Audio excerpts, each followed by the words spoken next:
Bonjour, nos chers élèves. Je veux dire les élèves de la 6e année primaire, bien sûr.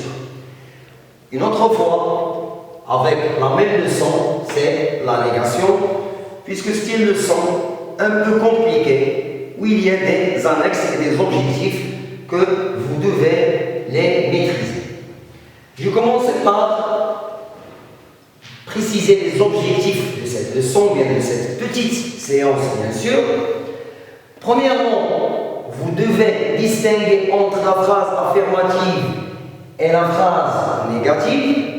Aussi, transformer des phrases affirmatives en phrases négatives. Et le troisième et le dernier objectif, c'est être capable d'employer les mots exprimant la négation.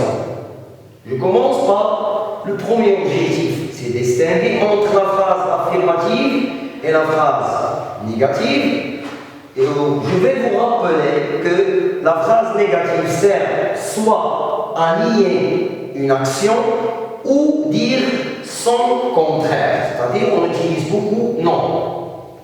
Pour la transformation, on a besoin de connaître comment utiliser ne pas, ne plus, ne rien, ne jamais, etc.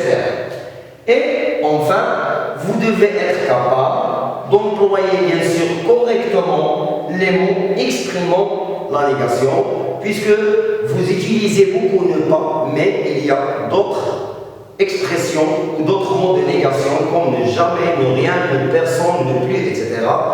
Et ces expressions-là ont une relation avec le sens des phrases que vous aurez devant vous. Alors commençons mes chers élèves. Je vous ai proposé 3 exercices. Chaque exercice est convenant à un objectif précis. Exercice 1. Je vous demande de préciser la forme, et j'insiste beaucoup sur ce mot, la forme. Je vous invite à préciser la forme des phrases suivantes, c'est-à-dire que vous devez mettre, par exemple, une flèche ici et préciser la forme de ces deux phrases. Est-ce qu'ils sont des phrases affirmatives, négatives? Alors, à vous de répondre et vous avez 3 phrases. Faites bien attention. L'activité numéro 2. Où vous devez transformer les phrases affirmatives que vous avez ici en phrases négatives. Et aussi, il faut faire attention.